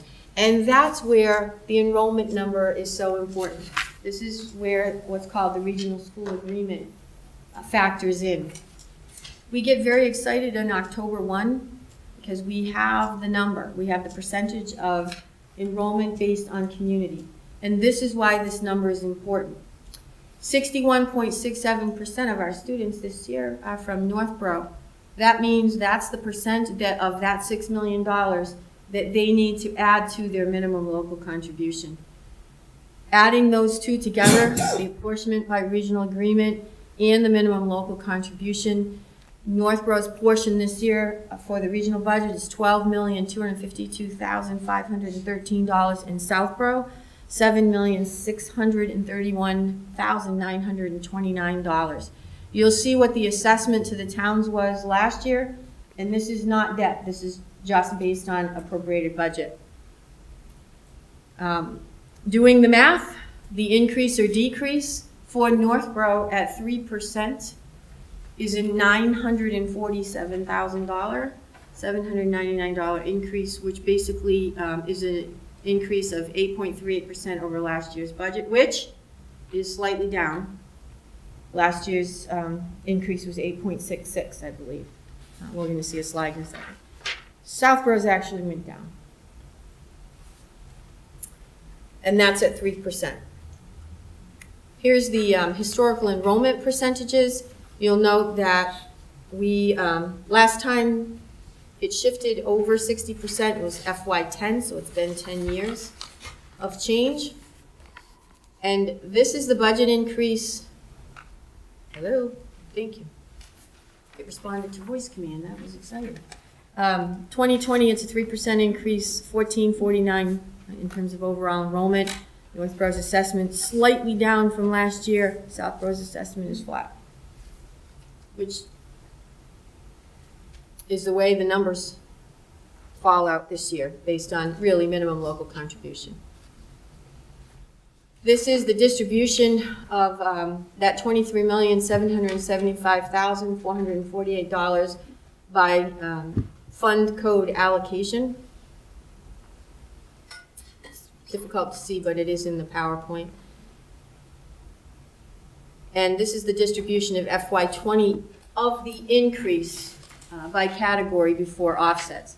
Before we had offsets to realize that $692,490 number, we were actually at an increase of over 800,000. And these are the significant percentages of impact on that $692,000 increase. Again, contractual obligation, district costs, and tuition were all very much a factor in terms of the budget increase this year. And that is our recommended budget. It's a little bit lengthy, but it's the last time I'll be able to do that in public, I think, except for town meeting. So thank you very much. Thank you. I just was looking at the minimum local contribution, and if you added the two together, it pretty much is the same as what? Our increase. Enrollment. Enrollment, yeah. And I think it's been that way forever. So after just enrollment, location, it drives everything. So the enrollment of Northborough increased quite a lot, 2%, was a big difference. So there we go. Do you have any questions or discussion on the budget? Paul. So I just want to, I kind of know the work that went into this, and to be able to hold this budget to a 3% increase after our first pass on it, where it looked like we were going to go up, well in excess of $1 million, and to get it down to where we've got it down was not easy, and took a lot of hard work on a lot of people's part. Absolutely. It's been a very successful process as far as I can tell. I mean, it's interesting the change in the assessment numbers and stuff from one town to the other, but the operational budget of running this whole complex, to hold that at a 3% increase, considering the contractual obligations for the employees, the special ed increases, the costs, rising costs everywhere you turn. Terrific job, I think. We should, we owe a debt to the administrators here that they kept it where they kept it. And they're all around the table tonight. Yes, they are. And some in the audience. I also want to thank the teachers. We had sort of an impromptu meeting on Tuesday. And obviously, when you're talking about FTE reductions, it's a difficult conversation to have. And I think they have an appreciation for how challenging it is to operate a school that is as successful as Algonquin is, and to be educationally sound and fiscally responsible. And the questions that they asked and the input that they provided was helpful. I know Michelle was in the audience as well. And what I always appreciate is once they understand, because they would have no this is fun for some of us, but it's, the classroom is much more enjoyable for sure, and working with students. Once they appreciate the variables and the factors that influence the budget, I'm always pleased at their appreciation for how difficult it is. Joan. I like to also echo what Paul said and also what Christine, because when you look you see that we have a 3% increase, you still see the wonderful 4-page principal's report that is made, and we're reaching all the students. and in some way, and even from what the reflection we had tonight. So I'd like to commend the administration, your staff and the teachers for what they're doing, along with Marie Allen with special ed, which we don't have any control over, and we have to provide those services. From Jim being here in your first year with us, we'd like to thank you, and for Greg and for Christine. And I think that it is remarkable what we can do, because I think that every presentation, we're coming to the end of the presentations. We've heard, as you said, technology. We've had other ones here, the math and the science, and everybody is, all the staff that comes here, and it's after a hard day of working, they are so excited to share this stuff. And they're never saying, well, we can't do this and we can't do that. They find some way of doing it. If it's through grants, if it's some way, they're finding a way to do it. And they're giving the students a great education. Having a graduate of Algonquin who has succeeded so very well from the basis of her education that she had here, and hearing what we had tonight, I think you guys are doing a fabulous job. I just wish that the financial climate was different in the state and in the town, that we could do something. When we used to have high budgets in the 10s and 12s, and we're only dealing now with the 3, and we were getting away with 10s and 12s, you know.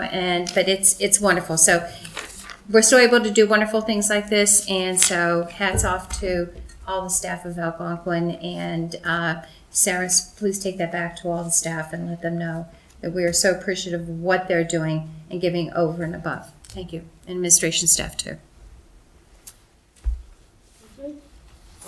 I mean, it just, to kind of echo that, we say this is a maintenance sort of budget, and yet then we hear from the applied arts folks and see the incredible growth in the number of classes that are being offered and the number of kids that are enrolling in those classes, and their ideas about how they're going to grow it, in the future, in the immediate future and longer term.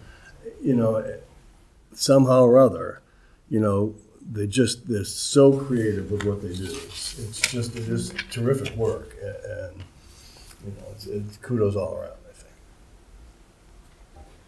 think. Okay, so we need to have a motion. You want this? So I move that we approve the FY20 budget and assessments as follows.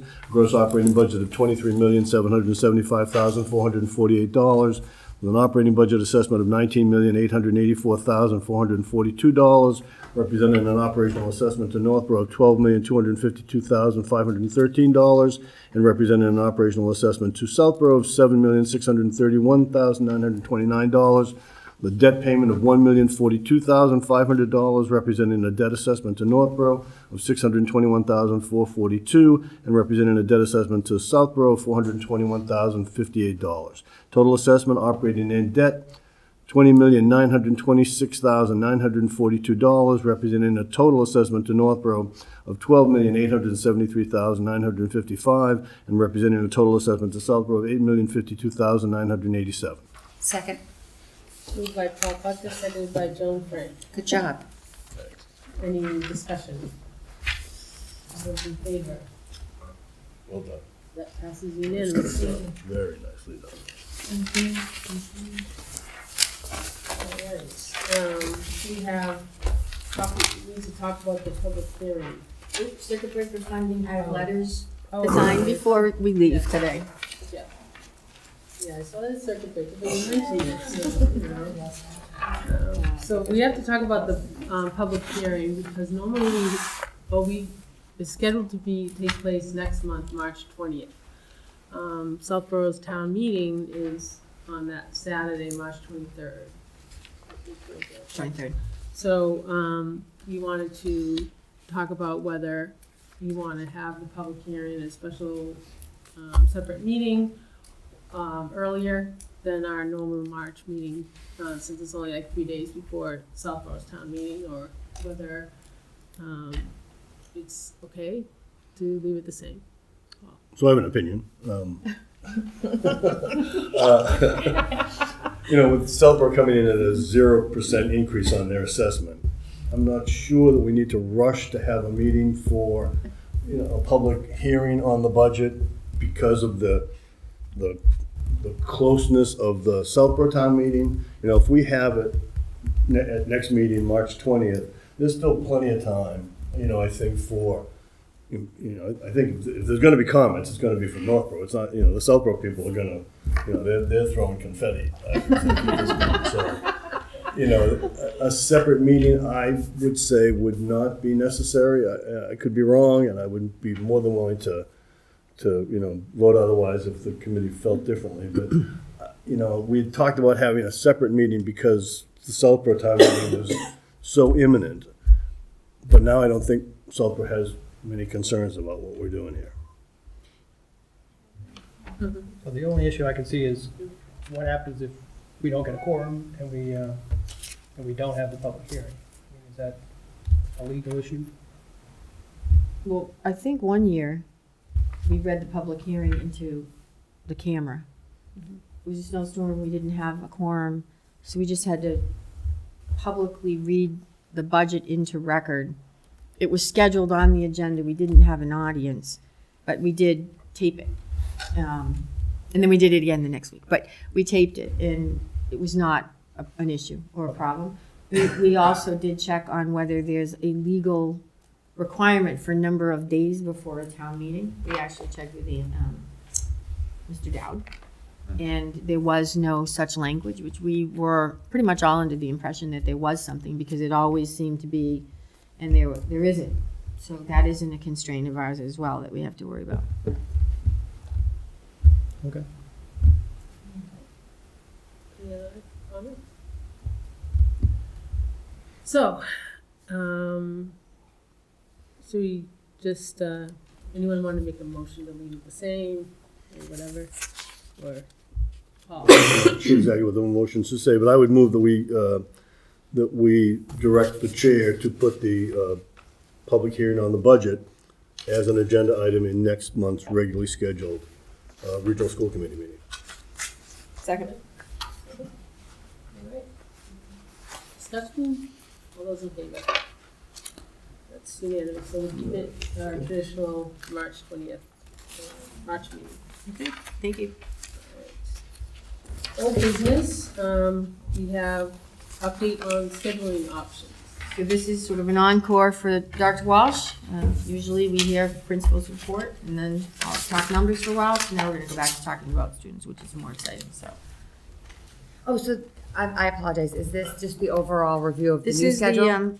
Put my glasses back yes, on. the conversation that we had about, you wanted to talk about the different scheduling options. Yes, thank you very much. I apologize. I did want to just bring forward the two pilot schedules that many of us are aware of as parents received the one call and where we are in the process. So we had the two pilot schedules where we had the one step day where it fell on the Wednesday and it was a little longer. And then we had the two step days on the Tuesday and Thursday, shorter period. We piloted both of those. It was very similar trending between both the faculty vote and the student vote, that the option that most favored were the two-step periods a week.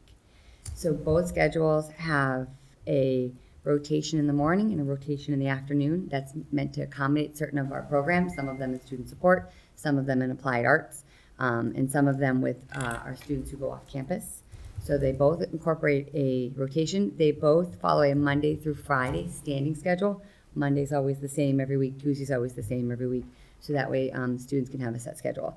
So the majority of faculty, by 2/3, voted for having 2 steps a week, and the same trend was seen with the students. That also voted, when put against the current schedule, students and faculty favored the 2 steps a week versus the current schedule. When you put the current schedule against the 1 step a week, they voted to stay with the current schedule. So it's pretty unanimous that they didn't want the 1 step a week at 90 minutes. They also thought that the longer blocks were difficult for some of the students, a little tiring by the end of the day, to have multiple blocks in one day. So where are we now? Let me get to the point, right? We have moved on to create a second scheduling committee on what does this mean for Algonquin next year. That committee has met twice. And what the committee is focused on is, 1, are we still prepared to make this change for day 1 of the opening day for next year? Or what will this rollout look like for us? And 2, what does STEP, student teacher enrichment period, truly mean for Algonquin? We need to define some of those parameters. So that is the work going on right now with the committee, to make sure that we can define the parameters so that we know how we want to roll it out next year and when we want to roll it out next year and if we're still prepared to make that change. I speak quickly, so if anyone has any questions, please let me know. Yes, question. So this was when they got to choose something, a different class to go do, correct? Or activity. An activity to go do. I have to say, like, so I have a junior, and she loved it because of the fact that the weeks get long, the days get long, the weeks get long, and it just gave them a little bit of a break to do something different than, than studying for a class, than being in a classroom. So that she really did enjoy the fact that they had a little bit of freedom to do something that was fun during the day. That just, it kind of took her mind off of what every day looks like. And the qualitative data from the students, so I don't have actual numbers, it's just qualitative comments, was that for the two-step week, when the students got to make two choices, some of them opted to do a study with the teacher that they have a class with for the first round, kind of as a de-stress, let me get some work done, and then they still had the second option to make that connection. And some of them reported that they would enroll in an additional elective, like an art or an applied arts course or a fine arts course, if they had the two-step option a week, because they could create that break, that de-stress break, and still have that connection time. So that was one of the winning features of going with that. She really did enjoy it. Thank you. Sean, you had your name? I'm sorry. No, that's, what is your, I didn't remember, what is your ultimate goal for the steps and changing the schedule? What are you hoping the students would get from you? So when we originally looked at... And I'm sorry if this was kind of before, I'm kind of short if it was. No. I don't want that to be done. When we originally looked at Algonquin's schedule, it hadn't been changed in some time, and we were looking at how to capture an innovativeness to the schedule to allow for it to grow and meet the ever-changing demands that our students face. Some of that meant to create a mindfulness and de-stressed environment, that fast pace that happens between the bell and the crunch feeling. To also accommodate some freedoms for exploratory learning, project-based learning, that space where students could capture some additional work outside of the box thinking. And so that's what led to this STEP concept. We visited 2 schools. They structured it completely different. Some of them it was, here are your workshops, here's where you go. And although it had some really interesting components in that workshop model, it didn't necessarily fit some of the constraints and things that we were trying to accomplish with Algonquin's schedule. And then the second model was a little more free-flowing, in which the students kind of self-selected. Neither model actually represented what we feel STEP is, but we can't put that in words yet. And until we can clearly define the purpose of STEP, we're not comfortable with jumping right into a schedule change. So the initial goal was, here are our constraints. Every department made a list of constraints that we have. We made a list of pros that we love in our schedule currently, and how do we get as much of both together? That's why we generated those 2 options, and that's why we tried that. Some growing suggestions for us is, I'm also a part of this, is that by the end of each week, I just learned the schedule. I almost needed 2 weeks, right? Learn it and then do it. So that's where it comes into, if we roll this out, what does that look like? Did I answer your question? Yeah, so there's, the ultimate vision or goal is still being defined. Yes, first step. Any other comments? I think it's again, as Joan said, or even Kathleen said, where her son just graduated a couple of years ago. It's sort of like, I'm sure I told my young adults now that they would be very jealous. But I mean, it does allow an opportunity for the kids just to explore something they may not. We always have these great electives, which gives that opportunity. But sometimes kids are, if they're in the music program or some of these, or even in the business program where you might have less electives because you've gone into a particular area. This allows kids to still do that and take a little step to relax. Obviously, the committee must be studying the 960, the time order. Yes. Yes. And one of the benefits of moving to this potentially moving to this new schedule, is we create a little more balance between some of the times. So period 5 meets at the same time every single day, and it doesn't ever experience a double, and it doesn't have the exact same time minutes as I think as period, might be period 3. I don't have my notes in front of me, but this just makes it that the time on learning for every class becomes balanced. In the overall time of learning. Overall time on learning, yep. Yeah, 990. yeah. Thank you. Okay, thank you for that. Thank you. And next we have a guidance update on the GPA. I think Lisa was supposed to be here, so I might suggest we skip over this because the Okay. program of studies will be on the agenda next month. All right. And maybe she can do it at the same time. Okay. Yeah, I was wondering who Yeah. could be doing that. Didn't see anyone else in the audience. Makes sense to do it with the program of studies guide. Okay. All right, so next we have our policy development and distribution. So we have our first readings of a new bus transportation policy and the new advertising sponsorship donation policy. Policy meetings. If I could just speak briefly about the transportation policy. This is a new policy for the region. The Northborough School Committee and Southborough School Committee is also taking a look at their transportation policies. As Christine mentioned, next year is the 5th year of our 5-year contract with North Reading Transportation. And the goal is to go out for proposals for next year for transportation and having consistent policies throughout the 3 districts. And also separating the policy from the guidelines and practices. So we do have guidelines and practices that we'll share with you this evening. And those speak to bus stops, route design, analysis of routes on an annual basis, and so forth. That will give us some consistency as we look for transportation company moving into a new contract. Would you like me to distribute? Please these? distribute Okay. those. And so that's why we're creating this, to get in, just kind of on the record, the transportation procedures and guidelines. And because we use the same transportation contract across the 3 districts, the same company, having a consistent policy across the 3 districts. Okay, so this will be our first read. So with the first read, we have a chance to review for these next 2 policies, and then we'll have our second read for any, next month, for any changes. If I could, just a comment on the new draft of the advertising, donations, and sponsorships policy. I mean, the big section about us accepting advertising funding and advertising materials on the property.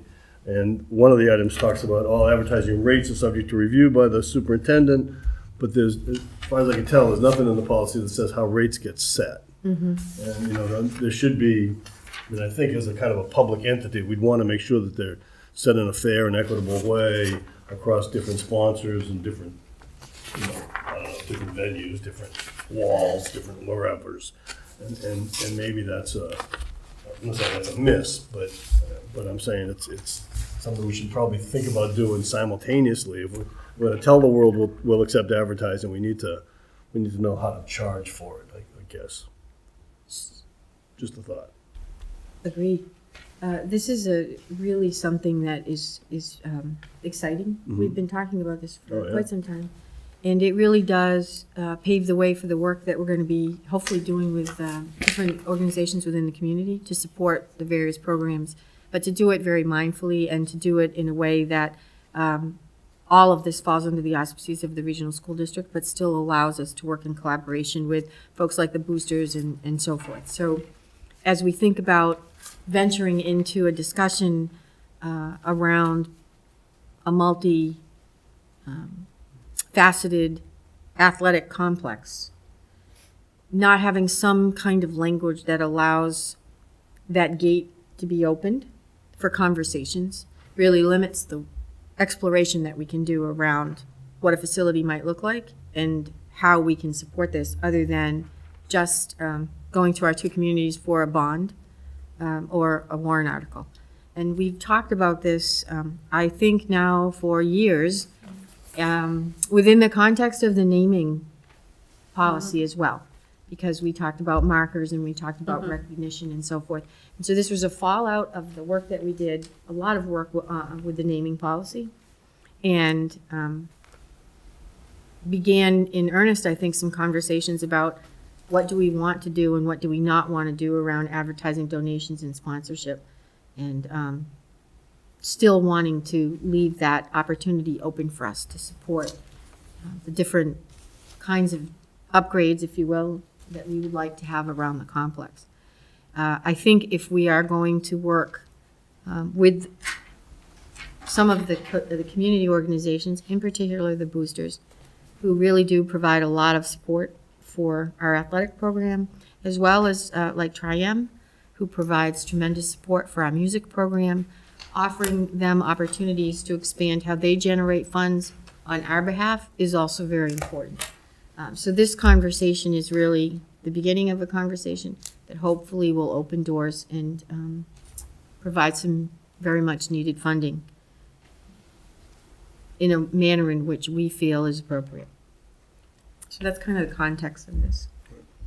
Now, did we talk about a little bit on, is this sort of like similar to like the facility use where we separated the pricing aspects of things from the policy so that every time you wanted to change the pricing, we wouldn't have to change the policy. Right. So that was kind of the purpose behind not setting it in place, but it would be something that we'd probably approve like we do with the facility use, like when we go to change the fee structures and things like that. Which we're hoping to bring next month, I think, to finalize the facility. So absolutely, because if you embed so much in the policy that's specific numbers and so forth, every time you want to make a change, and we know that it takes a while for a policy to change.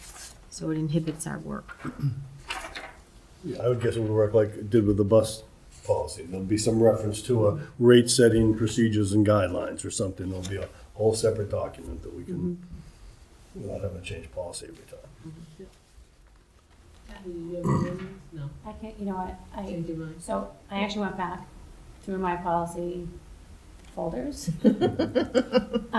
Because we did have this conversation when we were talking about naming, a long time ago. And I was asking like how many drafts have we had, and we've had quite a few of these drafts come up. But then I also pulled the different towns and some of their ideas that I did like. Most towns have their policy and guidelines within the same, like Shrewsbury's is within the same thing. But I can tell you my thoughts, at our next meeting. There's just some interesting things about like where you're gonna do it, how big, like that whole thing that I can go into another time. But This is a first read, I right? think So it it goes does back to speak to the subcommittee. complexities of the policy. There are a lot of details. there's a lot of different details that, you know. And I think it's important, obviously, to take our time and get it right, and making Correct. sure we address all those nuances that, we'll need to take into consideration as we move forward. There's no shortage of examples that we can look at. Well, I also went on to Yeah. like the websites of Westboro and Shrewsbury and the other towns who have done this, just to see how they've gone through the process, so. And I think the exciting thing is it's the stage for us to recognize that, advertising and sponsorships and donations is a potential source of funding Oh, it's a for it's a many huge of these source of projects funding. that we're going to undertake in the future. So I think it's very exciting, I think it's awesome. I think it's great. Yeah, well, yeah. timely. We probably took a sentence or two from just about every policy. Probably don't want to say that, but I think we have a pile of, we'll have to, I did. I from did. when I we went did through the all work. 5 folders. Right. Yeah. But I also think this is encouraging to for the booster organization to know that we're not opposed to it, because that's going to be part of their work. It's not shutting the door right away when I walk in. Okay. So now we also have our second reads on the staff responsible use policy G160, I-200 student responsible use policy, and a brand new policy of employee social media policy. So these are second reads. Do you have any changes suggestions? So just some more context that these are combined policies. So again, the goal is to have mirrored policies in Northborough and Southborough in the region. And these policies have been to the Southborough School Committee and the Northborough School Committee. The goal is to have a final vote at the combined meeting on March 20th. So the changes made in Southborough and Northborough are not reflected? They are reflected in Oh, this. they are reflected? Yes. Okay, so our March 20th meeting will vote as a combined committee. Are we having a combined policy meeting between now and then? We're not, right? No, Okay. that's not the intention, but we can. No, I'm not suggesting, I'm just asking. So I had a question, because it's in two of them, the staff responsible use and the student responsible use. And maybe it's just because I don't understand the lingo, but it says, in accordance with the law, blah, blah, blah, filter network access, as much as reasonably possible to visual and written materials that are obscene, blah, blah, blah, blah, blah. Do we need to specify audible because we have so many books on tape, well, not books on tape, but, you know, e-books or whatever, not e-books, recorded books and podcasts and things like that? Or is audible implied in one of these other two? Should we separate it out? I guess that's a question for Julie, but. I think we should separate it out. I think it brings more clarity to the definition of audible. I interact with a lot of audible. And sometimes I'm horrified at what I hear. Okay. So if we have any just grammar or anything like that, should I just, I'm not going to sit here and go through, there's a period here. So should I just forward it to Nancy? Yes. Okay. All right, so we'll look forward.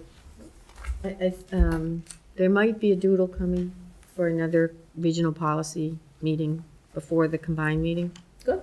Which is also before the next regional meeting, just so we can move on the conversation about the nuances of an advertising policy. Because the advertising is, we're just doing it regional. We're not Right. embarking on, like that would just be, we'd never get it done. Yeah. So let's start at regional and then it will waterfall into the K-8s. Okay. So we'll probably be sending a doodle out on that. And certainly can send it, as we always do, to the committee if we have no quorum, so, And just also- to move on it. Yeah, and any other committee members. Absolutely. Who, have feedback that you want to share back and you don't happen to be on the policy subcommittee, please let us, send it, something else to Central. So that can be incorporated into our discussion. Thank you. All right, so now we have audience sharing. Is the next. Yes. So, welcome, Sean. Welcome. I'm sorry I was late, but the Girl Scout 18 won tonight. So Yay. I have to give a shout out to the Girl Scout 18 So when do they move on? this weekend. Said with great enthusiasm and support, One absolutely. and done. So, Yeah. Yeah. exciting. That's great. When is the game this weekend? I think Saturday. Saturday. I'm not sure. We go one game at a time. All right, well, congratulations to the girls hockey team. And when we first started that team, a long time ago. One of the first in the area. Mhm. So, we have the distribution of the personnel report in the packet. So before anyone reacts to all those leaves of absence, because I think Paul already did, these are actually good things because all of these folks moved on to a new position in the district, and they're happy in that position. So what we do is we actually give them a leave of absence from their position that they were currently in, to sort of try it out. And this is now a commitment on their part to say, we're good. So they're their leave of absence has expired, and Julie is absolutely captured at Central in her role. And again, Brian Callen doing an amazing job here with technology, Andrew moving on to administration, and Mike, of course, doing a great job as AD. So this is all good news. Furthermore, it's also a slight relief for the budget because we carry that differential in the budget. And so that gave us some relief as well for this year's FY20 budget. And, so communication, so, one of the things that we got for the formation of the assistant superintendent search committee, for that committee, anyone has any desire to serve on that committee, you let me know, and I'll pass it on to Cheryl. And, so on this package says the time commit that will be needed. You also have a very curious red folder. That is from Lois Mason as we prepare for our interspace bargaining training. And we do know that we have negotiations next year, and we had a conversation about there's no time like the present to begin our training. The committee will certainly decide if they want to engage in IBB next year. It has been a practice in the district to do so. We did not do that last round of contract negotiations, but again, it's always good for refresher, and as the last paragraph suggests, even if the groups ought not to engage in the IBB process, the skills covered in training are transferable to any problem solution. I know the teachers associations in all 3 districts have engaged their membership to try to find out who might want to be involved in negotiations next year on their committees. So there's a good group of folks representing all 3 teachers associations who are planning to attend this as well. The original discussions were an all day, 8 to 4, and then we really decided that we are a quick learning group, and that probably an 8 to 2 at the latest would be reasonable, with just a great hearty lunch, given St. Patrick's Day would be the next day. You can always look for green in the lunch menu. And it's open to any of the school committee, any school committee member who wants to attend or is going to be part of negotiations next year. Well, I've attended that in the past, and it's a lot of value to it. Yeah, it's great to be there with the teachers as well, learning together. I think it's a positive start to the negotiations process. And if any of you have been through it, Lois does not use the elephant in the center of the table. So I'm not sure if she has a monkey in the middle or an elephant on the table, but she just does, so she's shaking it up a little bit. And it's good training. We will extend this to both of our town administrators as well, because they are involved in the process or have been in the past. We sent a doodle, but it's never too late to RSVP, so we'll send it back out one more time now that we have specifics of dates and times. And it should be a great morning. I can't sell it any more than that. That's it. It's late, the budget's passed, that's the sales pitch for that one. So we have approval of building controls And letters to sign. and letters to sign. Next item on the agenda, we talked about public hearing, finding performing arts, and presentation and guidance also. Well, it's to be the program of studies changes and the handbook changes. Right, the programs, yeah, that's it. And the handbook, student handbook. Which I understand are minimal this year, so that's good. Well, that gives us enough time to look at them too. Sometimes in the past, we've got them like, I almost said update on town meeting, but it's 3 days later. Wishful thinking. all righty, so, do I have a motion to adjourn? Well, I move to adjourn tonight's meeting of the Northborough-Southborough School Committee. Moved by Paul Hudson, do I have a second? Second. Second by Catherine. So correct, so all those in favor? Unanimous.